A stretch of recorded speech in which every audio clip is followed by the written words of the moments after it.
Hey guys, this is my first looks slash, kind of mini review of JellyBAM version 5.2 on the Galaxy S3.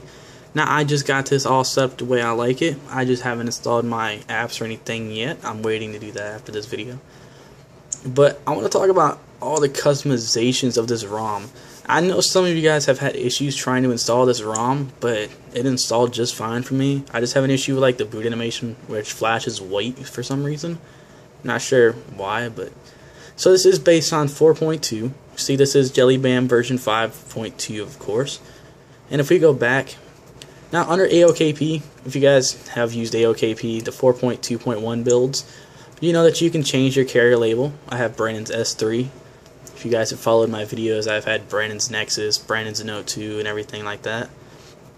Now you can show your notification count. You can enable transparency for them to be, transparent as well, which is pretty neat. See, I have my opacity to 10, so they should be pretty transparent. You have the kill all and the recents button.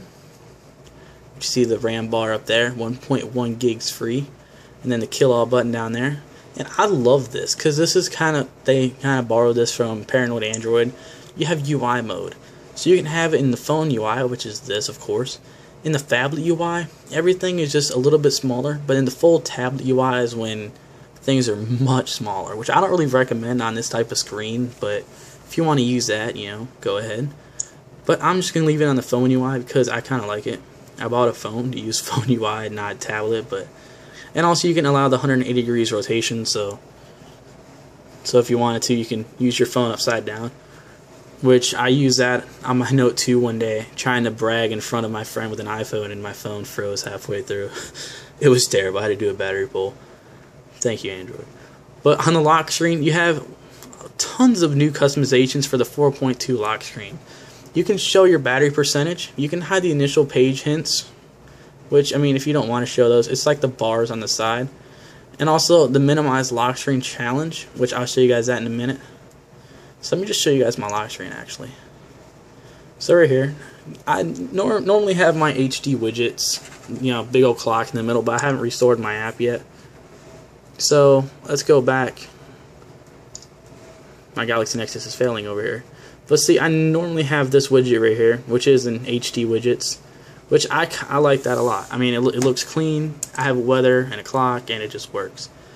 But I have it set to where if you long press on that, it unlocks it. And also, since everything is kind of maximized for that reason, you have a custom carousel. Of course, you can go to your camera.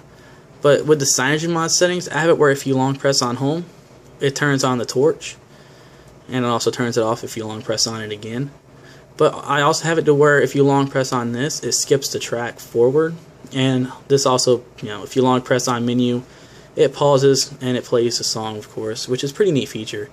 I'll get to more of those in the CyanogenMod settings, of course, but, Then you have your lock screen rotation. Here's the volume music controls. If you want to use the AOKP ones with your volume rocker.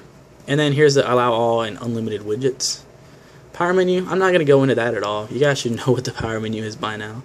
The navigation bar, you can turn this on or off if you want to. It just enables the Nexus or whatever other phone has a navigation bar at the bottom. It turns it into one of those. Battery, this is where you can have your custom battery icon and also your battery bar. See, I do have my battery bar. It's kind of small because my battery is dying, but For clock, see, I have mine in the center. I have a small AM, PM, small day of the week. You can have these regular, just don't show them at all. And I have where if I click on the clock in the status bar, it takes me to my alarms, which I love that feature instead of having to go to the clock and everything like that.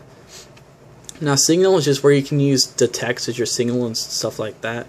Status bar toggles. This is where you can have a fast toggle side, which I love because, you don't have to actually pull it down and then you click on the whatever that thing is right there. I'm not sure what it's called.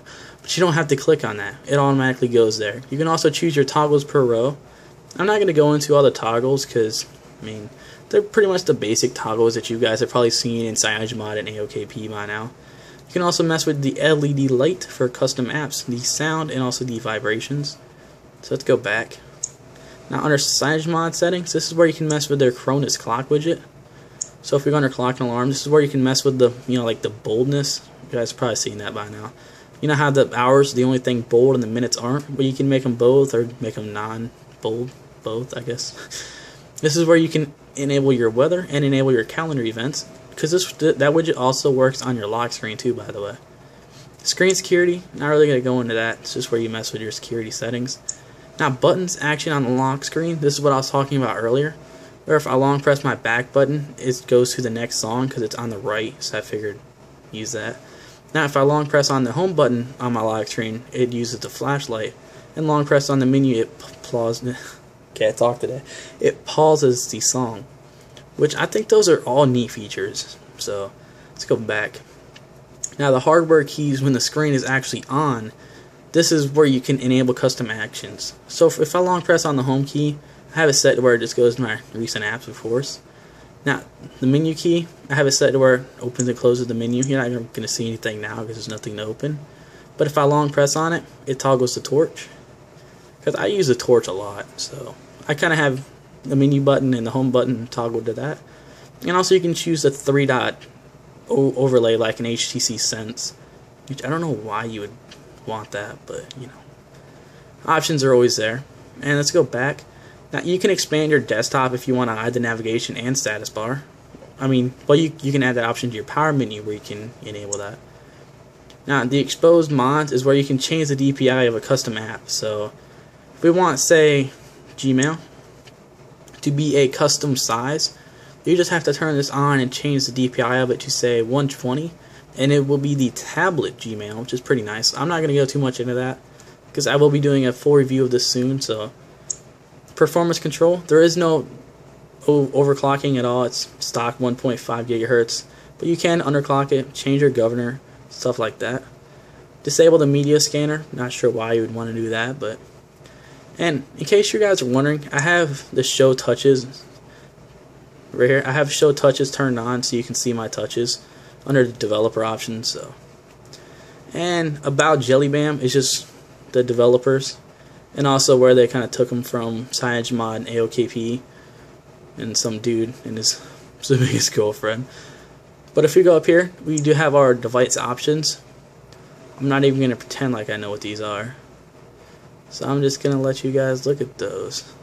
I like it. If you use the navigation bar, you don't want to use have the backlight of these buttons enabled. So see, even though I'm using them, there's no light enabled. So that's pretty neat. If you use the navigation bar, you don't want those. So I like that they give you the option. And of course, you have your JellyBAM wallpapers. So I'm not gonna go through all those, but you know. You have your custom theme chooser, and of course you have the custom trebuchet. Everything is just, you know, change everything, why not? So this is where you can have your custom transition effects, mess with the grid size and everything like that. See, I have a custom transition effect. It's pretty neat. But this is just kind of like looking at all the features of JellyBAM. Tons of features packed into this ROM. I personally love it, but bam. So I'm not sure what else to cover. I am going to be doing a full review of how the battery life stands up, if I have any crashes or anything like that. So look forward to that in a few days. And if you guys want to see like random videos I post, I have made a second channel. So I will leave a link below to that, and I will leave a link below to this thread. And I don't know what else I'm going to link down there. But if you guys like this video, be sure to give it a thumbs up. And if you want to see any more videos on the Galaxy S3, Galaxy Note 2, the Galaxy Nexus, and I hope to be getting a Nexus 4 soon, just subscribe to my channel, and I'll see you guys in the next video.